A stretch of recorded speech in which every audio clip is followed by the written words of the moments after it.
माता दी दोस्तों, आप सभी भक्तजनों को नवरात्रि के तीसरे दिन की बहुत सारी मंगल कामनाएं। आइए जान लेते हैं कि आप अगर कलश स्थापना किए हैं तो आपको विसर्जन कब करनी चाहिए। अष्टमी नवमी का व्रत कब रखें। आप अगर कलश स्थापना किए हैं, कलश रखे हैं तो कलश का क्या करें, कलश के जल को क्या करें और कलश पे रखे नारियल का क्या करें। अगर आप अखंड ज्योत जलाए हैं तो आपको दिन में कितनी बार स्नान करनी चाहिए। देखभाल कर रहे हैं तो आपको स्नान करनी चाहिए या बिना स्नान के ही आप अपने जोत की देखभाल कर सकते हैं। कलश स्थापना किए हैं ना, तो आपको विसर्जन जरूर करनी चाहिए। चाहे विसर्जन आप बहते हुए जल में करें या अपने घर के गमले में भी फूल पत्ती जो भी है कलश स्थापना किए हैं तो वो भी आप कर सकते हैं, लेकिन विसर्जन ज़रूर किया जाता है जिससे कि आपको पूर्ण लाभ हो। क्योंकि कहा जाता है जब तक आप विसर्जन नहीं करेंगे आपका जो फल है निष्फल हो जाता है, तो विसर्जन करना अनिवार्य माना जाता है। कोई भी आप कार्य कर रहे, कोई भी शुभ कार्य कर रहे हैं, अगर माता की स्थापना की है तो कोई इच्छा पूर्ति के लिए ही तो किए हैं, तो आपकी इच्छा तभी पूर्ण होगी जब आप विसर्जन करेंगे। लेकिन अगर विसर्जन करने में अगर आपसे त्रुटि हो जाती है तो आपका जो फल है, माता रानी की जो कृपा है वो निष्फल हो जाती है। देखिए, ऐसे माता तो सभी भक्तों को पूर्ण रूप से प्रसन्न रहती है, लेकिन हमारी छोटी मोटी गलतियों के कारण हमें कष्ट भुगतना पड़ता है। तो सबसे पहले तो यही जान ले कि अगर दुर्गा माँ का स्थापना किए हैं, उनके 9 रूपों की उपासना कर रहे हैं, पूजा करें विधिवत, सुबह शाम आप पाठ करते हैं, आरती कर रहे हैं, तो आपको पूर्ण रूप से जानकारी होनी चाहिए कि कौन कौन कार्य करने हैं, कौन से नहीं करने। सबसे पहले आप देख लीजिए कि कलश स्थापना अगर किए हैं तो कलश का जो जल है विसर्जन के दिन आपको, जब आप चौकी को हिलाएंगे उसी समय आपको जो कलश का जल है पूरे घर के कोने कोने में आपको छिड़काव करनी है। सभी के ऊपर भी छिड़काव करें, क्योंकि उसमें जितना दिन भी आप पाठ किए, माता की उपासना किए, उसमें सारे आशीर्वाद रहते हैं। तो अगर आप उस जल का छिड़काव करते हैं और उस जल को आप चाहेंगे तो थोड़ा सा रख भी सकते हैं। कोई बहुत परेशान है, चाहे घर में कोई बहुत बच्चा जिद्दी है, तो माना जाता है कि आप 2-3 दिन तक उन पे छिड़काव करते हैं तो उनके ऊपर की जो भी दशा है वो सुधरने लगती है। समझ में आ गई होगी कि आपको कलश के जल का क्या करना है। आप पूरे घर के कोने कोने में छिड़काव करना है, सभी के ऊपर छिड़काव करना है, इतना ही आपको। और अगर बच जाए तो रख भी सकते हैं 2-3 दिन तक, जिसकी बहुत ज़्यादा परेशानी उस पर छिड़क सकते हैं। नहीं तो फिर आप गमले में भी डाल दें, गमले के जो पौधे होते हैं उसमें भी डालें। बस आप तुलसी जी के जल में नहीं डालिएगा, तुलसी जी के जो पौधे होते हैं उसमें नहीं डालिएगा, बाकी आप किसी भी पौधे में डाल सकती हैं।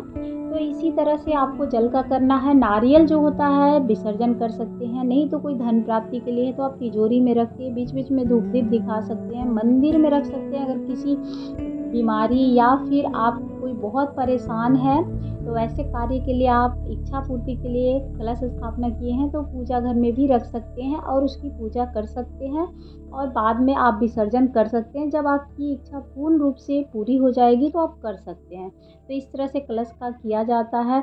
ज्वारे जो होती है वो सुख समृद्धि घर में लाने के लिए की जाती है, कि आपके जो आने वाले जो दिन हैं वो ज्वारों से पता चलता है कि आपके कैसे जाएंगे। इसीलिए ज्वारे जब बोए जाते हैं तो यही कामना के लिए बोए जाते हैं कि हमारा जो जीवन है, आगे के जो जीवन 5-6 महीने के जो होते हैं वो कैसे जाएंगे, उससे पता चलती है।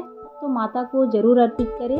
सबसे पहला फसल होता है तो आप ज़रूर माता को सबसे पहले आप चढ़ा सकते हैं। प्रसाद के रूप में बहुत लोग आप देखेंगे कि अपने हाथ में भी बांधते हैं, चाहे फिर बाजू में भी ताबीज़ बना के भी पहनते हैं, तो वैसे भी कर सकते हैं। कोई परेशानी अगर किसी को हो रही है या कष्ट हो रही है तो आप वैसे भी कर सकते हैं कि उसमें 31 गांठ लाल धागा में लगा के एक ताबीज़ में करके आप पहन सकते हैं। इससे मनोकामना भी पूर्ण होती है।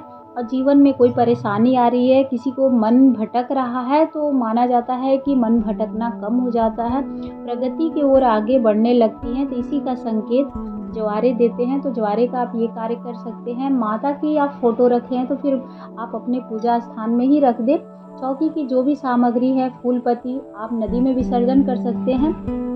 मान लीजिए नदी में नहीं कर सकते हैं तो आप गमले में भी दबा सकते हैं, या कहीं मिट्टी खोदकर आप सारी सामग्री को वहीं पे दबा दें। तो इस प्रकार से विसर्जन आपका हो जाएगा। लेकिन विसर्जन आपको 10वीं तिथि को ही करनी है। 9वीं को आपको कन्या पूजन करना है, उस दिन हवन कर लेना है, चौकी को हिला देना है। जोत जो जल रहा जितना देर उसमें घी रहेगा जलने दीजिएगा, बुझाइएगा नहीं। आप जोत हिला दे, सब कुछ चौकी हिला देना, लेकिन आपको बुझाना नहीं है, जलने दीजिएगा। अगले दिन आप विसर्जन जिस दिन करना है 10वीं तिथि को, उस दिन आप पूजा कर ले, उसके बाद आपको विसर्जन करना है। तो इसी विधि से विसर्जन की जाती है माता की चौकी की। अगर आप पूजा घर में माता को स्थापित किए हैं बिना कलश के पूजा करें तो वहाँ आपको आवश्यकता नहीं है कुछ भी करने की। आप बस जैसे धूप दीप दिखा रहे हैं, हवन कर रहे हैं, वैसे कर दें। और बाकी जैसे फोटो है रहने दीजिए। अगर लोटे में जल है तो वो भी आप पूरे घर में छिड़काव करिए, क्योंकि आप उतना दिन मन से श्रद्धा से पूजा किए तो उसमें भी आपकी पूर्ण आशीर्वाद प्राप्त हो जाती है माता के। तो उस जल को पूरे घर में आप छिड़क सकते हैं, आप सभी के ऊपर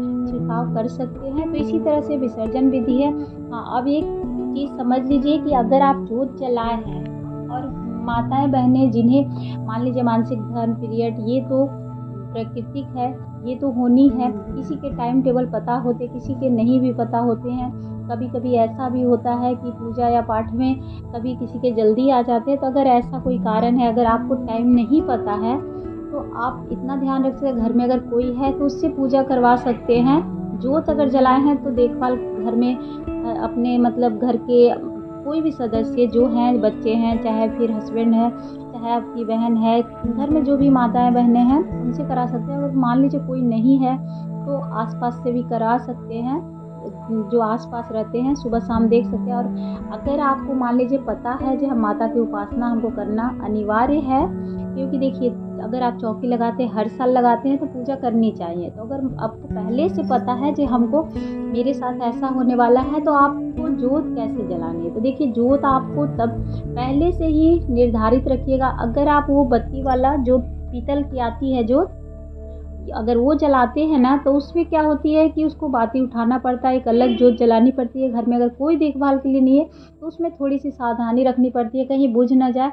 तो आप उस समय मिट्टी के जोत जलाए, जो एक छोटा बच्चा भी देखभाल कर लेता है। बस उसमें घी भरा रहना चाहिए, बाती अच्छे से लगा दीजिएगा। आप नहीं कर सकते हैं तो किसी पंडित जी से करा सकते हैं सारा चीज़। लेकिन वो जोत का जो होता है बाती नहीं इधर उधर होती है, बहुत अच्छे से जलते रहता है। घी आप जब चाहे 2 बार भी किसी से भी आप उसमें डाल देंगे तो जलती रहेगी, तो आपको उतनी परेशानी नहीं है। और आपकी माता की चौकी भी लग जाएगी, आप पूर्ण रूप से माता की प्रार्थना कर सकते हैं।